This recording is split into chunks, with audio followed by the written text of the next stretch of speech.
Welcome to Le Rendezvous.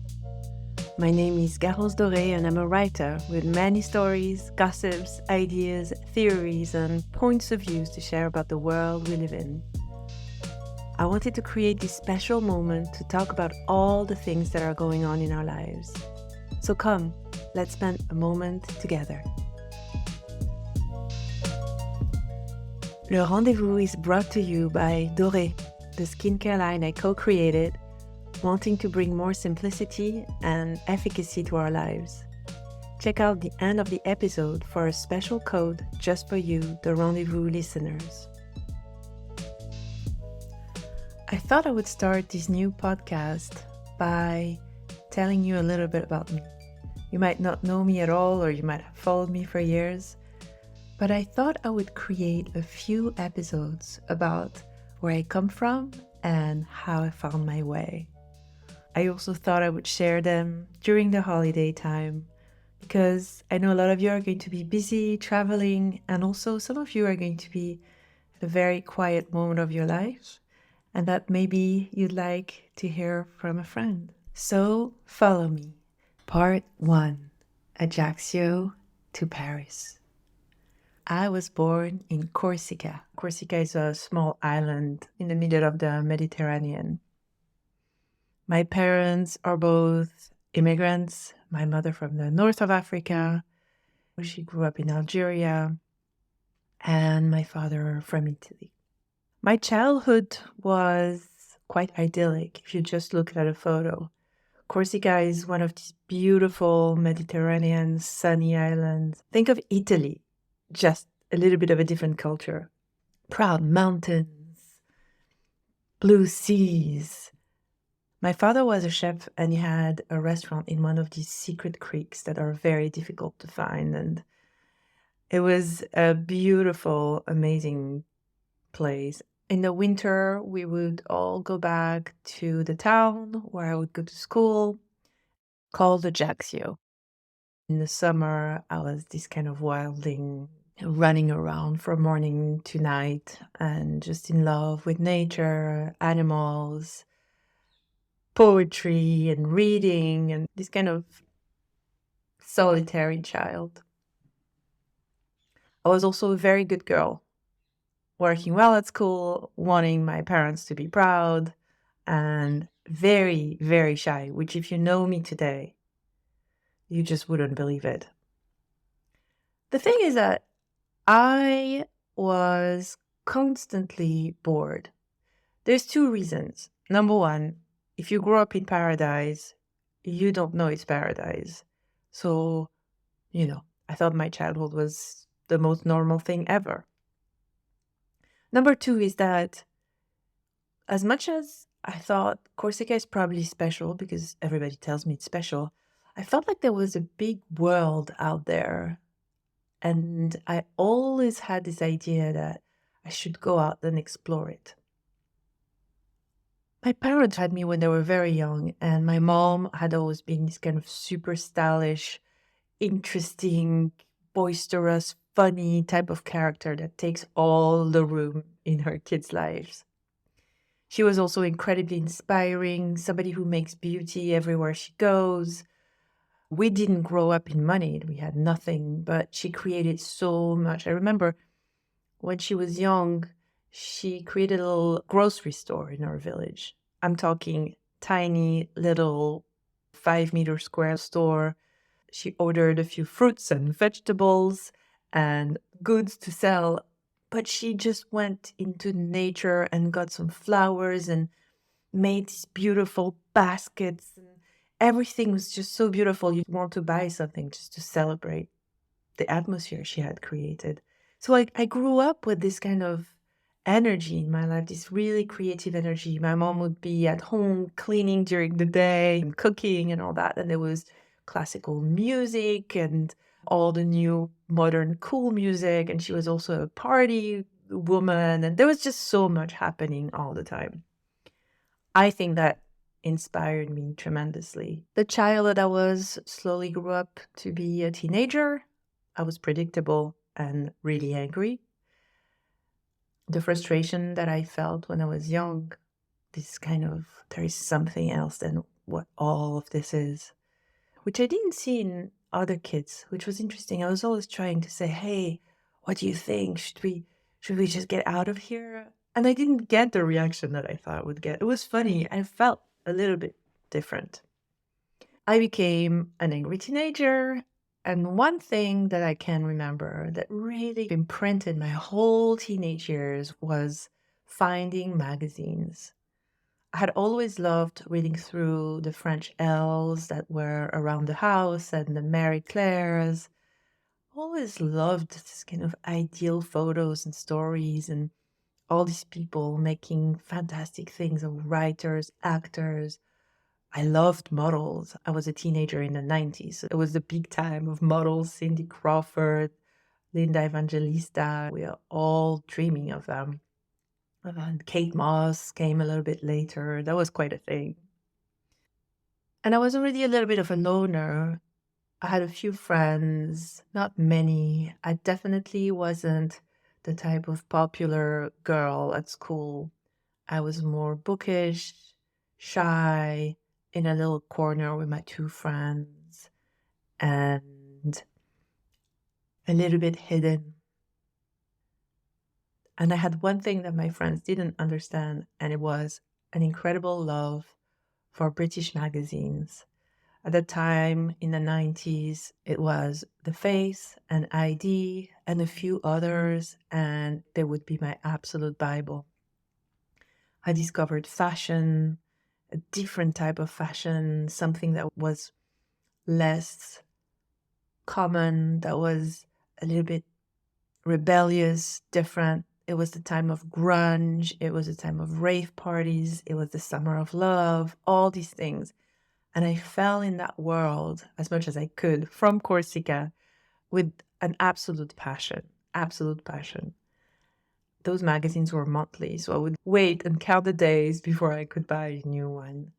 Of course, I got them 3 or 4 or 5 months later than the date they had been published, but I didn't care. I just collected them. I should have kept everything. There was also 20 Ans, which was a French magazine that every woman my age will remember, which was very interesting. There was all these young stylists that were different, and it was just a different point of view. There was Karin Rothfeld and Manuel Alt before they became the establishment. The stories in there were interesting and funny and self-deprecating. And if you look back at all these things, you might find my inspiration. Of course, at that time, I had no idea what I would become, and that became a source of stress pretty quick. When you're 17, 16, 18, that's when people start being like, okay, what are you doing? What's going to be your life? And not only was I still a baby with dreams and nothing else, but I also had grown up in Corsica with immigrant parents, and all they were trying to do was find ways to make a living. And they had succeeded. Their restaurant had been very successful, and we had reached the middle class coming out of really, really nothing. My grandma was a cleaning lady. And suddenly my mom could buy her own car, and she even bought these beautiful Thierry Mugler dresses and went to Paris and bought some Jean-Paul Gaultier. So we had access to something financially, maybe, but definitely not in our minds. And I couldn't see anything in front of me. I didn't know where I would go, what I would do. And very few options were being offered to me. I have to go back a little because something quite important was happening in the background as well. I started wanting traveling so early that I had to find solutions on my own because nobody was doing it where I was from. In Corsica, summer for Corsicans was about getting fit and tan and going to the beach. But the only thing I was interested about is that I didn't have school and I could get away. So I started making deals with my mother because, we're a family of hard workers and there was no way I was not going to work all summer. And I told her, look, if I work my ass off with you 1 full month, will you let me go away for a month. So I was working in July and leaving in August. I found this organization that would fly young people across the world, and that's how I started traveling on my own at 14. You would think my mom was crazy, but she always gave me a ton of freedom. And also, it was a different time. I don't think the world was as scary as it is today. My first trip was in the UK. I went to London, and then I remember staying in Turkey for a while. That was my first big trip. And my second trip was the United States. I was 15. I left on my own. I went into a family there. There were wonderful people. And I saw how culture differs. I met all these kids from across the world. I saw life. I went to California, Orange County. For somebody who came and lived in LA a few years later, this is so interesting to see because now I have a completely different vision. And this trip changed my life, as did the other trips that I took later. A few years later, I had met my first boyfriend and his sister, who became my best friend, and they were living in Syria. So I did my first solo trips to Syria. Just would want to get away. I remember when I would travel, I would bring back little treasures. The first treasure that I brought back for myself was a pair of Converse. I think I was 13. There was nowhere you could find that in Corsica. I was the only one in the whole school to have a pair of Converse. People were looking at me like I was this kind of alien. It was very funny. So this curiosity was far-reaching. It had pushed me out of my island very early. And if I didn't know what I was going to do in my life, I definitely had seen other things. I was already reading English through the magazines and all the music that I was listening to. My best friend and my boyfriend were not living in Corsica. And when I was 16, I begged my mother. As you can see, I don't talk about my father so much because he was more passive and my mother was the chief of the family. I begged her to send me to a boarding school when I was 16. And of course, I chose this international boarding school in the south of France, where I met, again, people from all over the world. My new best friends were Iranian, Norwegian, people from really everywhere in the world. When it was time to start picking studies, I went and saw my mom, who by now you probably understood, she was a sort of high priest of my life, if not God himself. I had no independence. If my mom didn't say yes to something, it was very tricky for me. I could rebel. I wasn't an easy child, but I needed her approval constantly for everything. So when I was 17, it was time to choose my studies. I was strong, but very easy to break. I went to see her and I said, Mom, I want to study arts. I don't know what I'm going to do with it, but I want to study arts. This is the school where I want to go to in Paris. This is how much it's going to cost. This is how much I can work to cover the cost. And once I get to Paris, I'll find a job in a coffee shop. I'll make this work. The plan was very clear. I knew that I needed to be in a world of creativity. There was nothing that excited me more than that. And she said no. She actually didn't say no, because it would have been too easy. And if you say no to someone, they can come at you and I could have been like, how can you say no? You can try to break it. But my mom was smarter and much more manipulative than that. Instead, she said, we can't afford it. And I had a strong sense of duty in my mind. And this is something that's very contentious. Still to this day, I'm telling her, I can't believe you did that to me. Remember, she was very young, very scared for me. Paris to us felt like a place to get lost where nobody would find you. The big city, cars, people, the cold. We were living in a tiny island. And I can understand. I was pretty good at school, and she imagined something more safe and secure for me. And I was the first child, firstborn. You have a lot of pressure on your shoulders, and your parents still have a lot of energy to oppose you. The energy goes down as your brothers and sisters come in. Okay, I can't do that. I can't do that anymore. I'm just going to say yes. So she told me no, and my sense of duty popped up, and I was like, okay, I will do what most Corsican kids do and go to the south of France, to Aix-en-Provence, and I'll go to the Fac des Lettres, which is university. I won't study art because we're too scared that I'm going to end up, as she said, under the bridges. That's the image people have of artists, or used to. And I'm going to study something serious. I did my best and chose literature because that's something that I always loved. And also studied English because I was pretty good at that. It was an absolute disaster. It's funny when you say no to yourself, to something that you know deep down is the right way, but something gets in the way, whether it's reality, whether it's your parents, whether it's money, that tells you, nope, you're not going to do this. And you're too young to realize how important that call is. But also, you don't know if you actually have any talent. You're not sure. It's very easy to speak from my age after having done all the things that I've done. It's more difficult when you're 17 and all you have is hope that you have a percent of the talent that you need to have to go into these careers. I think that when my mom said no without saying no, a little thing went dormant inside of me, and it would take years to wake it up again.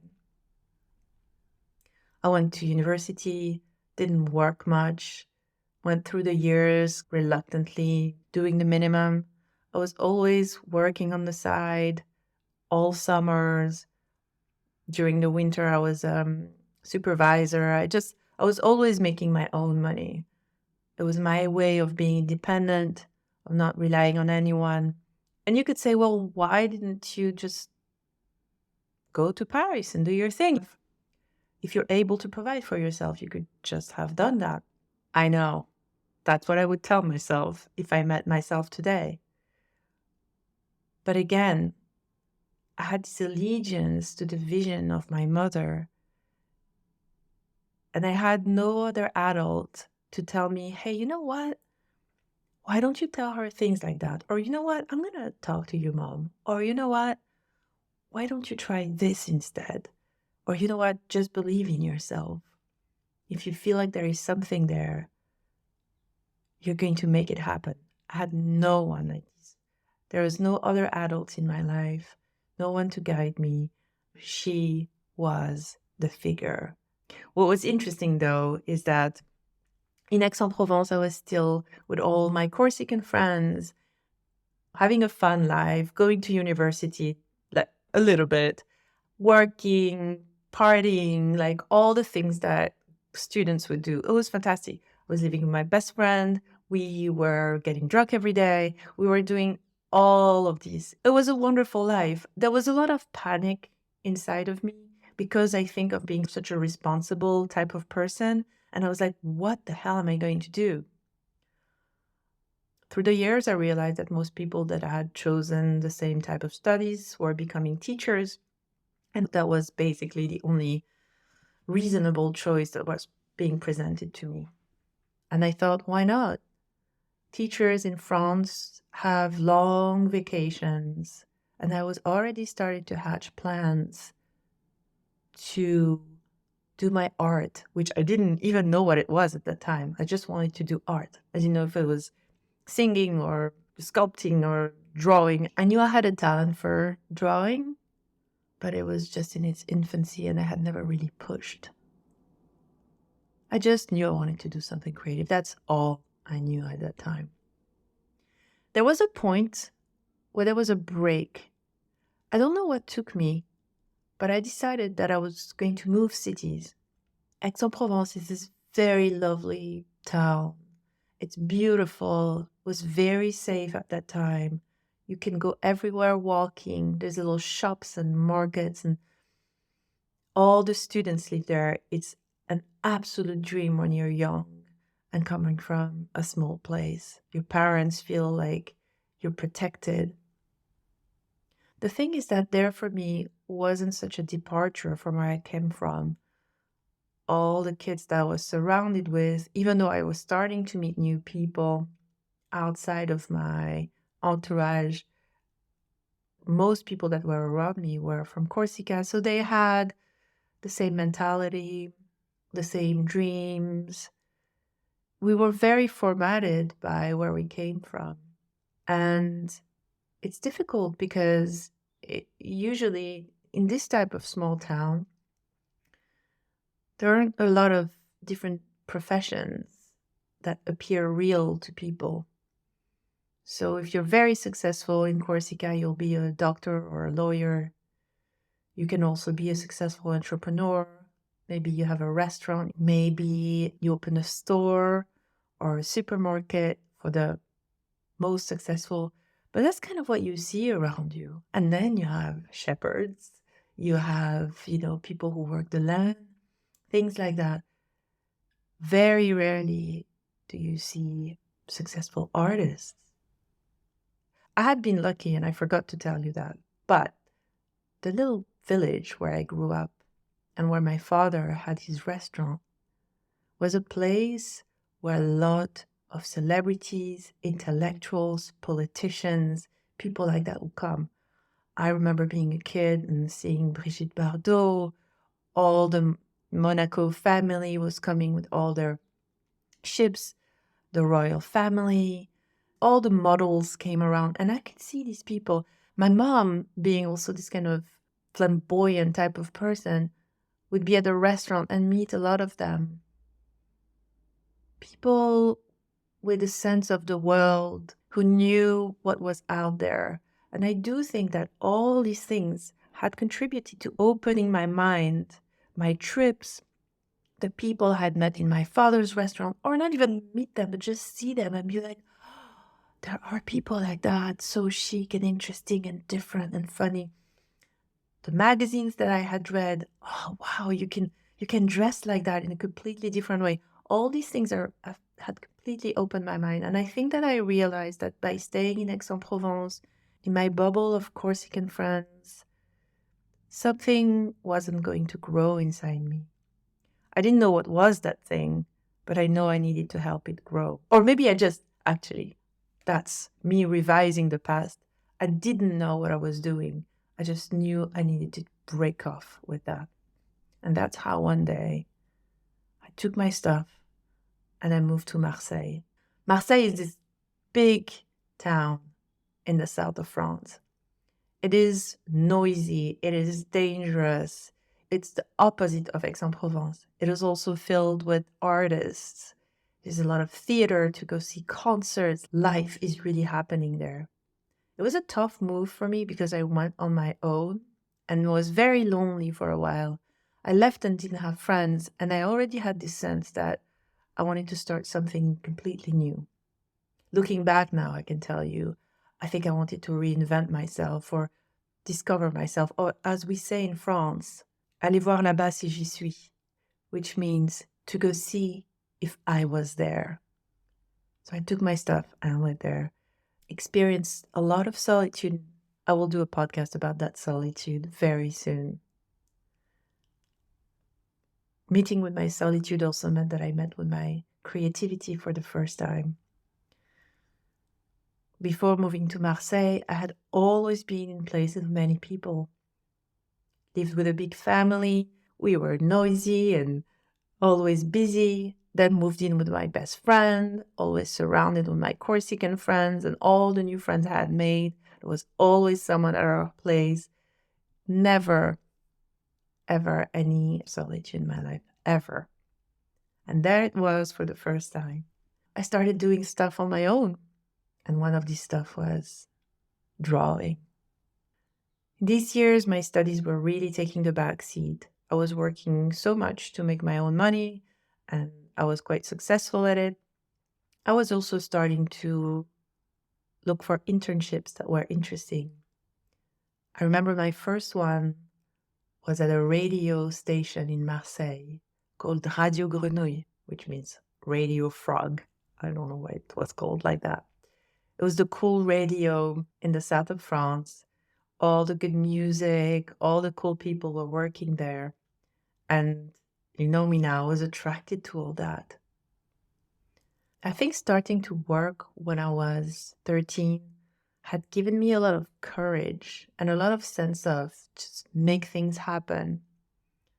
So I wanted to see what was happening at Radio Grenouille, and I just went there and I tried to be adorable and to feel essential. I don't know what I did, but they took me on and I started doing little work. I was terrible at that time because I had no idea about this world. I was the worst intern at that time because I had no idea about anything. I had come from a very protected world of being with the same friends, and suddenly here I was in a big town in that radio station with people that knew so much about music, that knew so much about what was going on. I had learned nothing practical at university. I knew a little bit about writers and philosophy and literature, but I didn't know how to make a copy. I didn't know how to type on a computer. I didn't know anything. I didn't know how to send an email. I didn't even really know how to give a call. I don't think I was the best intern, but these people at Radio Grenouille were so kind. And I remember one day the boss, who really liked me, said, "Hey, today, do you want to talk with me on my show?" And I said yes, because I was always very voluntary like that. Even if I was the worst at everything, I had this kind of deep motivation to better myself and to grow. I said yes, and I sat at the table, and he asked me a question about something I was working on in the background. Maybe it was the new release of an album. And I completely froze. And I think that was the end of my career at that radio station. I felt so much shame for how bad I had been on air that I left. I don't like saying that, but I just want to say I wasn't always stellar. I had courage. I had balls, as they say today. I went for the things that I wanted and that were within reach for me. But definitely, I wasn't really good. As my life was evolving in Marseille, I started meeting a lot of artists. And that was another step in the opening of my mind. So far, everything I had encountered was very far away, whether it was the incredibly different, surprising, exciting, and inspiring life in California or the UK, whether it was through the magazines that I was reading, the music that I was listening. But finally, in Marseille, things were real around me. There was that radio station. There were these concert venues. All of this was right there. And it was so exciting for me, and I had to be part of it. And now I was meeting with all these artists. They were my age, and they had a vision of life that was completely different than mine. I met with musicians, actors, and they didn't seem worried about their future. Everything that counted for them was the present and the new work they were doing, how they can make it happen. Whereas I always had this vision of life of, well, what am I going to do with my future? And the thing that I learned was that it was possible, even if you weren't the best artist in the world. This was the life that I chose. And the second thing is that what's important is what you're doing right now, and that we were young and that it was fine. I also learned that it was okay to be broke, and that could be a choice that you make. I was always working so I could pay for my own life. And of course, I would keep doing that, but I was actually fine. And I didn't need to prepare myself for the type of job that would make a ton of money. I could see my friends living with very little and being very happy. Marseille was a very affordable town. My friends had created a beautiful life with just so little. They were sharing these big apartments together, having this lovely, fun, exciting life. They were going on vacation in ways that were inexpensive, and they have a gorgeous, wonderful life. And that showed me something completely different than what I had learned before, and that you can make the choice of earning less and trade that with more freedom. Those years were so formative for me. Seeing this life and participating in this life, I had slowly met more and more creatives and artists, and now I wasn't a weirdo anymore. Everyone around me was a creative. Everyone around me had dreams. There were different dreams than mine. They were more real. My best friend created a newspaper that's still running in the town. They created a radio station. And I was starting to write a little bit here and there and participate. And we were organizing concerts together. And there was such a joy and excitement. And looking back now, I'm like, seriously, thank you for leaving your old world. Of course, I had kept friends in the old world because the idea wasn't to just dump everything. But I could see that they didn't understand my lifestyle at all. And that definitely created wedges between us. And that was really hard. It was the first time it would happen, and definitely not the last. As far as my parents go, you have no idea how difficult it was. There were two sides of me. There was the side that was having the time of her life, finally feeling like she was in her place, surrounded by crazy, funny, creative people. And then there was the part of me that was completely terrified that I had disappointed my mother, that I would live under the bridges, never do anything of worth out of myself. I started having anxiety attacks. There was something really wrong going on. But I just kept going because once I found the momentum and all these people and this new life, there was something that was unstoppable. Even if it looked terrible from the outside, even if I was starting to be in my late 20s now and I had done absolutely nothing, there was something I couldn't stop anymore. I did a few other internships that really changed my life. And again, I wasn't great at them, but I just learned so much. One was at an art and essay movie theater in the Contemporary Art Museum of Marseille. Absolute life changer. I learned how creative people work in the movies. My boss was the most fascinating person I'd ever met. He taught me the history of cinema, the history of movies, La Nouvelle Vague, all these things. I remember the first time that I went for work. I had gotten that job the same way I had gotten the job at the radio station, by the way. I just went to the museum and was like, please give me a job. I'll do anything. I'm not scared of anything. I'll work full hours. I'll wake up super early. I'll make your coffee. Just give me anything. When people see you with an energy like that, it's very difficult to say no. That's how I had gotten that internship. And I remember the first day I went there, showed up, tried to be really well dressed and all that. He told me, come with me. And we went to the theater because this was a cinema. And he went in the back and left me sitting there alone in the room. And I could hear him working in the back, and he had been a projectionist, and he gave me hours the first day of showing me movies. So here I was alone with him in this beautiful movie theater, and he was showing me movies from Brian De Palma, Jean-Luc Godard, all these things, and explaining to me what he was seeing. And after hours like that in the dark together, we went back to our desks and he said, "Now you know why you're working." Can you imagine how happy I was? It was heaven for me. All of this was heaven. And I wasn't paid a cent. I was doing all that for free, but I just wanted to learn. I wanted to grow. After a few years being surrounded by this wonderful group of people, it is at 27 that I decided, okay, I'm going to do it.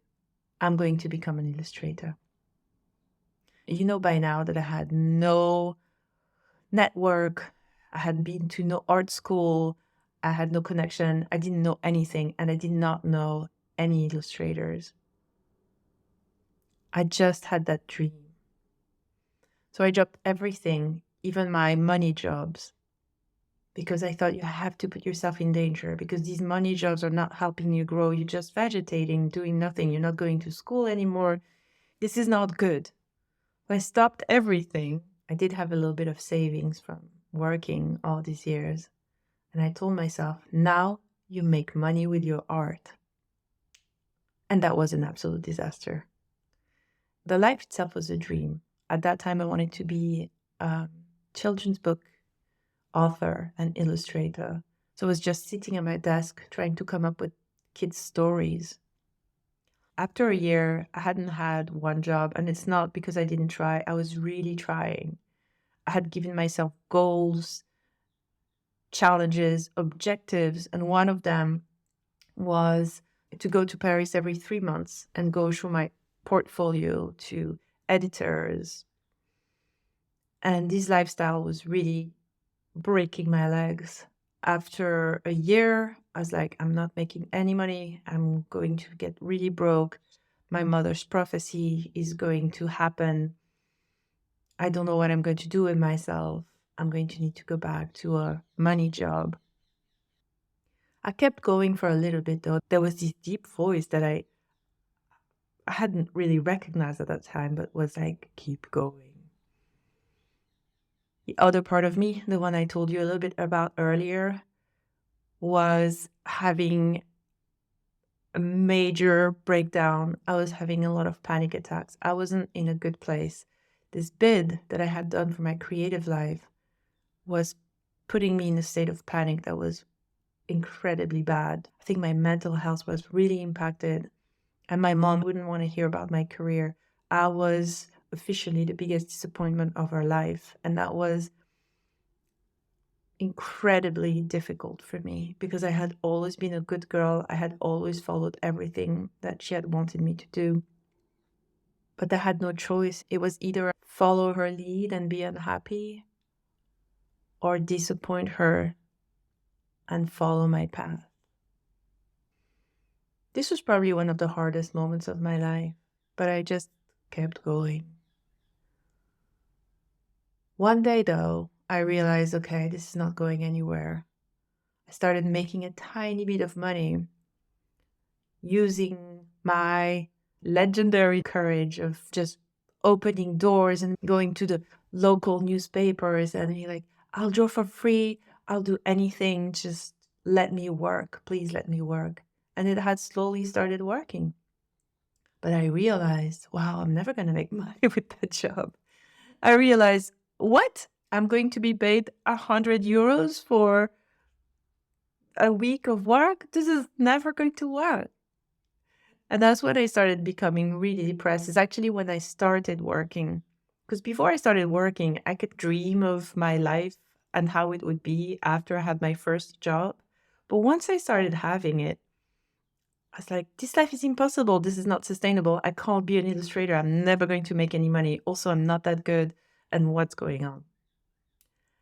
But throughout all my tests and trials and the growth and the change of my style and the fact that I slowly had dropped trying to make children's books and slowly had drifted into fashion illustration, I also had learned to scan a drawing, to edit it in Photoshop. I had created my own website. I love learning things on my own, by the way. And I had gotten myself a computer and I had discovered blogs.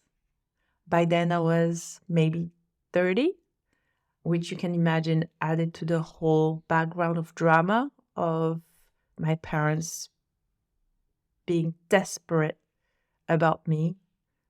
Basically, everybody in my family thinking I was the ultimate loser, which I was. Nobody believing in me around me. I was confirming what everybody thought of me, that I was failing, completely failing at life, that I was 30, that I had nothing in my name, that I was broke. I was really at the bottom. I was really confirming all the prophecies that my mom had made for me. I was an absolute loser. And there was a sense of despair the day I told myself, I should open a blog. There was a sense of hope and excitement because I loved what was going on with blogs, which at the time were these very intimate diaries and opening up people's lives. I knew I could make something out of it. I just didn't know what. I just decided, why don't I put my illustrations out there? I'm too broke to go to Paris now. All the art directors are not calling me back. Nothing is happening. But at least that way, maybe a few people out there will see my drawings. And that's how one day I opened my blog. And I said to myself, this is the last straw. This is the last thing you're going to try. If this doesn't work, you're going to find yourself a serious job. This is how at 31, at rock bottom, I opened my blog, put a few illustrations up, and just waited. Nothing came, of course, except after a few days, I could see movement. I kept publishing. I had told myself I would publish 2 or 3 times a week, I think, if I remember well, until one day I came back to my blog and I looked and there was 18 comments. I will always remember. I think another blogger had spotted me and she had talked about me and she had sent me some people. And that's the day where everything started. Started getting interest from magazines. People started calling me. It went so fast. I opened my blog in June, and in July, my name was everywhere. It was crazy. Just telling you this makes me want to cry because it reminds me of where I was right before. And very soon I thought, I've got something here. At that time, you wouldn't talk to people about blogs because it was the thing that people with no life were doing, going online, sharing things. And that's a good thing about being so desperate, is that you don't care. You just do what you have to do. And that's what I did. And as things were evolving, I finally decided, okay, something real is happening. I should move to Paris. This was the first part of the story of how I found my way. This was Ajaccio to Paris. And next time, I'll tell you about what happened when I moved to Paris and became one of the most famous fashion blogger in the universe. Talk to you soon. Le Rendezvous is brought to you by Doré. Minimize bathroom time and maximize outdoor time with our super simple routine of made in France skincare.